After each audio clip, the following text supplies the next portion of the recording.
Welcome back to my channel teach क्यापकटमा हजुरलाई स्वागत छ। सो भिडियोको प्रिभ्यू त अलरेडी हेर्नु नै भयो। यो टिकटकमा धेरै ट्रेन्ड रहेको छ। सो हजुरले पनि यस्तो खालको भिडियो सजिलैसँग बनाउन सक्नुहुन्छ। यस्तो खालको भिडियो बनाउनको लागि चाहिँ क्यापकट चाहिँ इन्स्टल गरिकन हुनुपर्छ।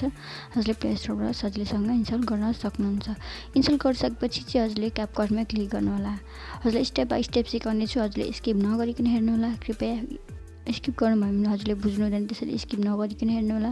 हजुरले गरिसकेपछि यहाँ देख्न सक्नुहुन्छ क्यापकटमा क्लिक गरिसकेपछि न्यू प्रोजेक्टमा क्लिक गर्नुहोला। क्लिक गरिसकेपछि फोटोमा जानुहोला। आफ्नो फोटोहरू दिन सक्नुहुन्छ। टोटल हामीले 8 वटा फोटो सिलेक्ट गर्नेछौँ। यहाँ देख्न सक्नुहुन्छ मैले टोटल 8 वटा फोटो सिलेक्ट गर्नेछु। सो मैले 7 8 वटा सिलेक्ट गरिसकेँ। 8 अप्सनमा क्लिक गर्नेछु। क्लिक गरिसकेपछि फर्स्टमा हामीले फर्मेट दिनुपर्ने हुन्छ। सो स्क्रल गर्नु होला र फर्मेटको अप्सन खोज्नु होला। फर्मेटमा क्लिक गर्नु होला। क्लिक गरिसकेपछि 60:9 को फर्मेट सिलेक्ट गर्नु होला। गरिसकेपछि फेरि ब्याक आउनु होला। आइसकेपछि अब हामीले फोटोलाई अल फोटोलाई रोटेट गर्नुपर्ने हुन्छ।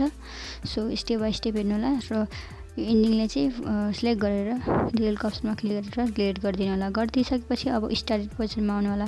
आइसकेपछि फोटोमा क्लिक गर्नु होला, स्क्रल गर्नु होला र एडिटको अप्सन खोज्नु होला। एडिटमा क्लिक गर्नु होला र रोटेट गर्नु होला। फेरि नेक्स्ट फोटोलाई पनि त्यसै गर्नु होला। फेरि नेक्स्ट फोटोलाई पनि त्यसै गर्नु होला। सो यसरी रोटेट गर्नु होला। फोटोमा क्लिक गर्नु होला र स्क्रल गर्नु होला र एडिटको अप्सन खोज्नु होला र एडिटमा क्लिक गर्नु होला र रोटेटमा क्लिक गर्नु होला। फेरि त्यसै गर्नु होला। अल फोटोलाई हामीले रोटेट गर्नुपर्ने हुन्छ। सो हजुरहरू मेरो च्यानलमा नयाँ हुन्छ भने मेरो च्यानललाई सब्सक्राइब गर्न नभुल्नु होला र बेल घन्टीलाई पनि दबाइदिनु होला। सो गरिसकेपछि स्टार्टेड पोजिसन फेरि आउनु होला। हामीले स्क्रिनमा फिट गर्नुपर्ने हुन्छ यो फोटोहरूलाई। फोटोमा क्लिक गर्नु होला। यसरी फिट हुने गरी फोटोलाई स्क्रिनमा फिट गर्न पनि सिकाउँछु। फोटोमा क्लिक गर्ने 2 फिङ्गरको मद्दतले यसरी जुम गर्ने। सो फेरि त्यसै गर्नु होला। फिट राम्रोसँगले बडी पार्ट नकाटिने गरी यहाँ देख्न सक्नुहुन्छ हजुरले। सो यहाँ मेरो फिट भइसक्यो। हजुरले पनि राम्रोसँगले फिट गर्नु होला आफ्नो फोटोलाई। सो फिट भइसकेको छ। अब हामीले ड्युरेसन दिनुपर्ने हुन्छ फोटोहरूलाई। ड्युरेसन राम्रोसँग दिनु होला। सो देख्न सक्नुहुन्छ। अब स्टेप फलो गर्नु होला। हाम्रो फर्स्ट फोटोको ड्युरेसन रहेको छ 2.8 सेकेन्ड रहेको छ फर्स्ट फोटोको ड्युरेसन र सेकेन्ड फोटोको ड्युरेसन रहेको छ 1.0 सेकेन्ड रहेको छ। 1.0 सेकेन्ड नै दिनु होला। र 3 नम्बर फोटोको रहेको छ 1.2 सेकेन्ड रहेको छ। त्यसै गरी 4 नम्बरको 1.1 सेकेन्ड रहेको छ। 1.1 सेकेन्ड दिनुपर्ने हुन्छ। त्यसै गरी हाम्रो 5 नम्बर फोटोको रहेको छ ड्युरेसन 1.0। त्यसै गरी हाम्रो 6 नम्बर फोटोको ड्युरेसन रहेको छ 1.3 सेकेन्ड 1.3 रहेको छ 1.3। त्यसै गरी हाम्रो 7 को 1.1 रहेको छ। त्यसै गरी हाम्रो 8 नम्बर फोटोको 1.7 सेकेन्ड रहेको छ। सो फाइनली हामीले ड्युरेसन दिइसक्यौँ। अब हामीले एनिमेसन दिनुपर्ने हुन्छ। सो फोटोमा क्लिक गर्नु होला। फर्स्ट फोटोलाई हामीले एनिमेसनमा क्लिक गर्नु होला। हामीले एनिमेसनमै क्लिक गर्नेछौँ। फेरि कोम्बोमा जानेछौँ। फेरि स्क्रल गर्नु होला। स्क्रल गरिसकेपछि स्पेनिङ टप खोज्नु होला। यहाँ देख्न सक्नुहुन्छ स्पेनिङ टप 1 मा क्लिक गर्नु होला। यसरी स्पेनिङ टप 2 पनि दिन सक्नुहुन्छ। स्पेनिङ टप 2 दिनु होला। सो नेक्स्ट फोटोलाई एनिमेसन हामीले पेन्डुलम 1 राख्नेछौँ। 2 नम्बर फोटोलाई हामीले पेन्डुलम 1 फेरि 3 नम्बरलाई पनि पेन्डुलम 1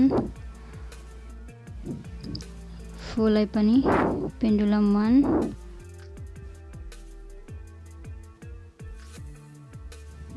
देख्न सक्नुहुन्छ 1 2 3 4 हामी 4 लाई चाहिँ पेन्डुलम 1 नदिउँ होला।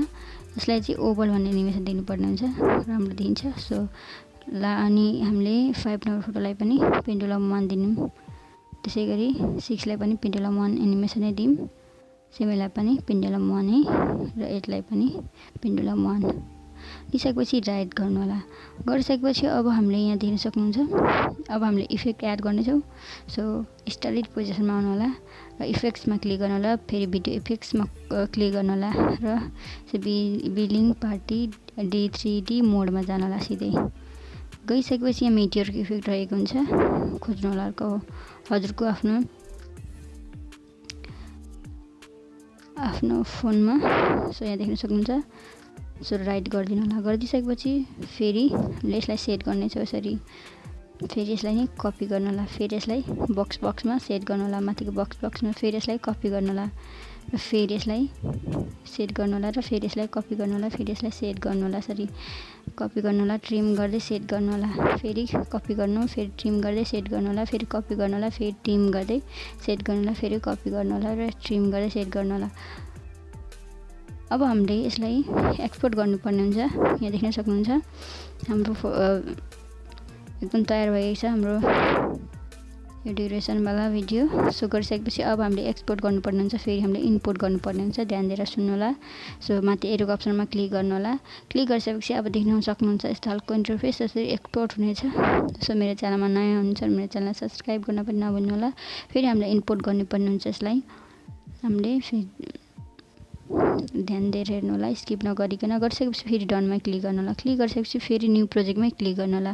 क्लिक गरिसकेपछि भिडियोमा जानु होला र अघिको भिडियो क्लिप कहाँ रहेको छ हजुरको फाइलमा, कुन फाइलमा आएको छ त्यहाँनिर गएर हजुरले सिलेक्ट गर्नु होला। मेरो यहाँ आएको छ, मैले सिलेक्ट गरेँ र एड अप्सनमा क्लिक गर्नु होला। क्लिक गरिसकेपछि अब फेरि हामीले फर्मेट दिनुपर्ने हुन्छ। फेरि स्क्रल गर्नु होला र फर्मेटको अप्सन खोज्नु होला र फर्मेटमा क्लिक गरेर 9:60 को फर्मेट दिनु होला। फेरि ब्याक आउनु होला। आइसकेपछि फेरि फोटोमा क्लिक गर्नु होला, फेरि स्क्रल गर्नु होला र यहाँ एडिटको अप्सन खोज्नु होला। एडिटको अप्सन रहेको छ यहाँ र रोटेटमा 3 टाइम्स क्लिक गर्नु होला। 1 2 3 देख्न सक्नुहुन्छ। गरिसकेपछि फेरि ब्याक आउनु होला। आइसकेपछि लास्ट पोजिसनतिर जानु होला र एन्डिङलाई चाहिँ सिलेक्ट गरेर डिलिट अप्सनमा क्लिक गरेर डिलिट गरिदिनु होला। अब हामीले ब्याकग्राउन्ड म्युजिक एड गर्नुपर्ने हुन्छ। सो हजुरलाई ब्याकग्राउन्ड म्युजिक लिङ्क डिस्क्रिप्सनमा राखिदिन्छु। यो भिडियो चाहिँ कम्प्लिट टोटल बुझेर मात्रै हेर्नु होला र डाउनलोड गर्नु होला। सो गरिसकेपछि हजुरले ब्याकग्राउन्ड म्युजिक एड गर्नको लागि चाहिँ एड अडियोमा क्लिक गर्नु होला र एक्सट्र्याक्टमा क्लिक गर्नु होला। हजुरले ब्याकग्राउन्ड म्युजिक चाहिँ डिस्क्रिप्सनमा राखिदिन्छु, त्यहीबाट हजुरले डाउनलोड गर्न सक्नुहुन्छ। सिलेक्ट गर्नु होला ब्याकग्राउन्ड म्युजिक हजुरले। गरिसकेपछि इनपुट साउन्ड अन्लीमा क्लिक गर्नु होला। अब हाम्रो भिडियो तयार भइसकेको छ। सो त्यहाँ तयार भइसकेको छ। हजुरले अब ग्यालेरीमा सेभ गर्नको लागि माथि एरोको अप्सन रहेको छ त्यसमा क्लिक गर्नु होला। Thank you so much. Next भिडियोमा भेटौँला अब गाइज।